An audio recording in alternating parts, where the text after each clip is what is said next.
I just wanted to say thank you to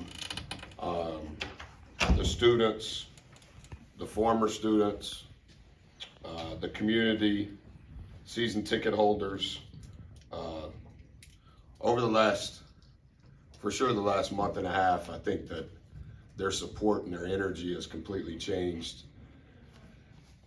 The environment at Reed, I think it's become a distinct home court advantage, and we appreciate it. I do, our players do, the coaches do, our families do. To be able to come to work on game day and have that level of support it's been phenomenal. And I know tomorrow is a big day. I think tomorrow is the 17th home game. And I'm saying this with the right tone of voice and with the right intent of heart. I think it's really important that all of our energy, all of our signs, all of our words, all of our actions are in support of our players. That's it. Some of the things that are going on that we can't control, the coverage, some of the things that are happening in other arenas, I don't think that reflects the core values of Texas A&M, and we don't need to participate. So thank you for coming. Thank you in advance for being here tomorrow and the support that you'll give our guys, but I think that should be the extent of it. All right, Brad, you can say what you always say. Questions? Buzz, Dexter Dennis' situation, his status? Sprained his knee, and he's rehabbing, seems to be doing fine, just step by step, but I think it'll be fine. Does it mean, do you think I have he'll no play idea. more? Today's an important day, shoot around tomorrow is an important day, so not trying to keep anything from you, it just depends. I know you keep blinders on, but were you tuned into the Alabama Auburn game? Yeah, I love watching games on Wednesday when we play on Tuesday, particularly if we win on Tuesday. I watched all of those games.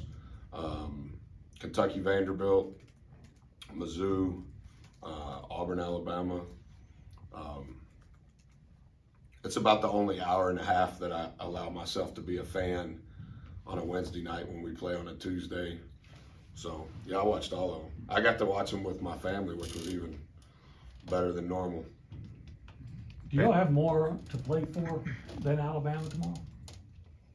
Oh, I can't speak to anything with the opponent.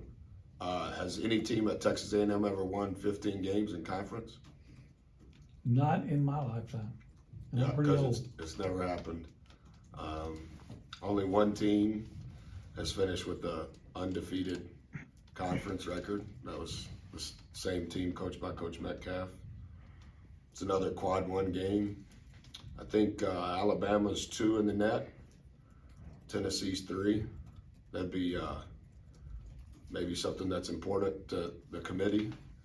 So I can't speak to the opponent. Buzz, Wade told us that y'all started talking about winning, the possibility of setting that record after the Florida win in the first conference game of the year. Yeah, I've been. I'm not saying it's the right way, Brent. I'm just as transparent with our players as I am with you guys. I don't know that that's necessarily the right way to lead, but I think when they know the truth and that when you speak, you're telling them what you believe to be true, I think it helps. And I think the smarter your players are, the more receptive they are to the message. And Four's very intelligent. And so he carries that message to others and presents it in a way that maybe my message didn't get across. And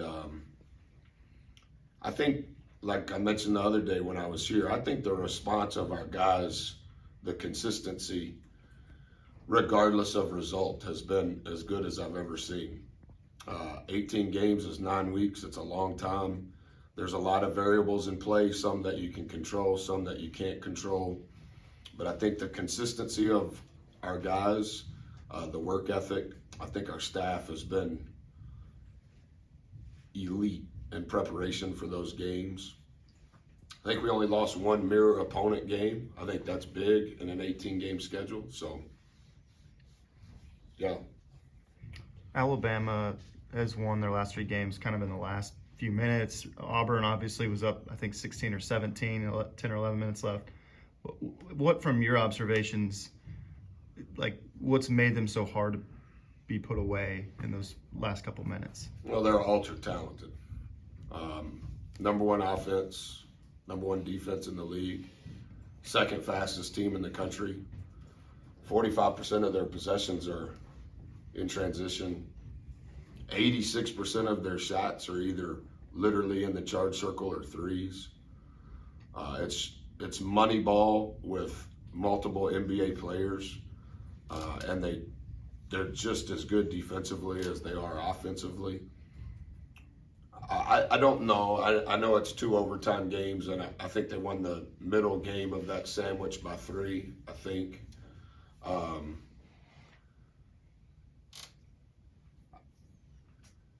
Yeah, I don't necessarily think maybe that they've played their best from start to finish, but like, again, I just study them as a whole, so I can't speak to exactly what coach would say on that, but it's really hard to go 16-1 in conference play at the Power 5 level.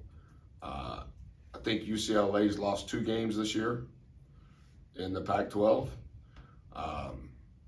Not sure that any other team has less than 1 or 2 or 3 losses at the Power 5 level. So it just speaks to how good they are and how good they are at how they want to play. I think that's a big part of it. Generally speaking, the conversation right now with transfer portal and everything is you want to get older, you want to get more experience. Yeah. Is it a little bit, I know one and dones or freshmen has been a thing in years past, but is it a little bit more unique the way Alabama was able to do it this year with the kind of young guys that they have on the team? I think they, you have to look this up, Travis, because it's something I write on my game charts. I think they have 6 transfers and 4 freshmen in their top 10. Furman, Ohio, Wofford, Texas Tech. 24 is a freshman, 0 is a freshman, 14 is a returner, he's a sophomore.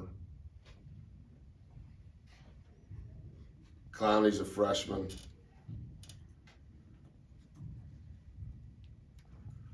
I think it's a balance.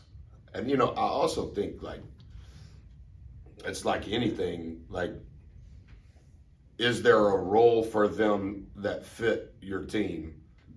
Regardless of age, is there a role? And then can they fill that role successfully from a production standpoint?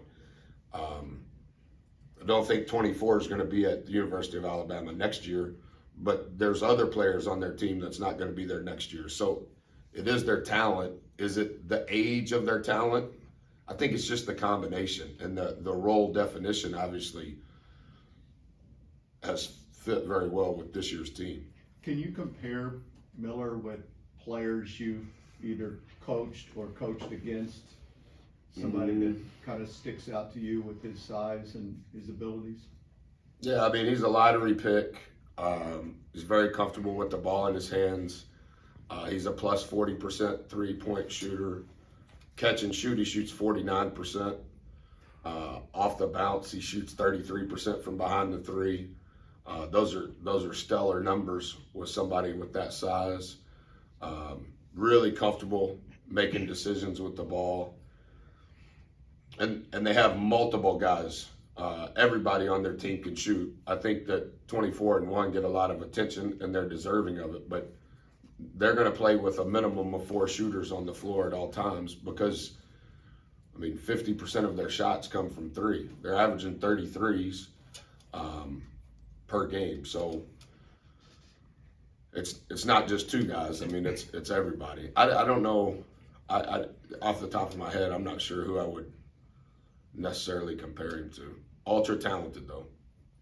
Without Dexter, you guys obviously started Andre. Manny was back in the lineup, and you guys used some lineups I'm not sure you've used this season. I'm just Good. wondering how you think that went at Ole Miss, and what do you think worked, what kind of didn't work? Well, I Filling think that Dex place. has been, in many respects, the heart and soul of our group. He guards the best player. He's for sure the most mature, incredibly competitive. He's our leading rebounder. I think going into the Ole Miss game, I think he was 9th in the league in rebounding. And everybody in that group above him is significantly bigger and taller than him. The thing I was most concerned with were, I know he's a double-figure scorer. Who can guard number 11 from Ole Miss? I don't know if we succinctly answered that question.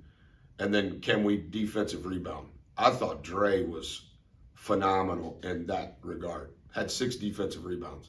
I thought 4 was great. Had 4. We had 24 defensive rebounds, I think, and 18 came from our guards.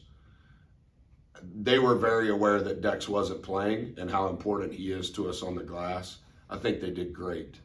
And I think it worked out for Mo to be able to get some of those minutes relative to Dex not being there. So I think it kind of made it easier without feeling that pressure. And now whenever Dex comes back, if he plays tomorrow, if he plays next week, however that plays out, like I told our guys, we need to take I think we had started 15 games with that group. Okay, Dex is not going to start, nor is he going to play. How can we take this opportunity to learn something that seems harmful and turn it to good throughout the rest of the month? And in some regards, I thought Mo threw a lot of good pitches. I didn't think he tried to have a grand entrance. I didn't think he tried to hit a home run. And he's a fresh body. He's been gone for 8 weeks. And so he doesn't know everything that we're doing, nor should he. But he does have talent that can help us. But he's not just going to be able to step out there after missing 8 weeks and just like, okay, everything's fine. So yeah, I was encouraged by a lot of that, particularly on the defensive glass. A couple questions about Julius. He said that he was only in the portal for a couple hours before you guys reached out. What made him stand out to you? And then also, how would you describe his impact so far this season? He's won us games. He's so comfortable with his back to the basket. And I think I may have said it to Travis a couple of weeks ago. You know, sometimes guys that are comfortable around the basket, they don't want anybody being physical. I actually think that he's better when his defender is physical. It's like he wants his Baja to get hit, and then he's like, okay, yeah, I'm ready. And he's just so comfortable with the ball. To the portal question, I don't know if we went about it the right way. It was exhausting. We went on a 15-day tour. And we kind of divided up. It's too long of a story, but we had home base and we had files on all potential people, synergy, clips, numbers, etc. And so as soon as somebody hit the portal, do you have the dad's number? Do you have the mom's number? Do you have the coach's number? Do we know anybody? And then we just kept moving. Never came home. It was exhausting. And so it just worked out timing wise. We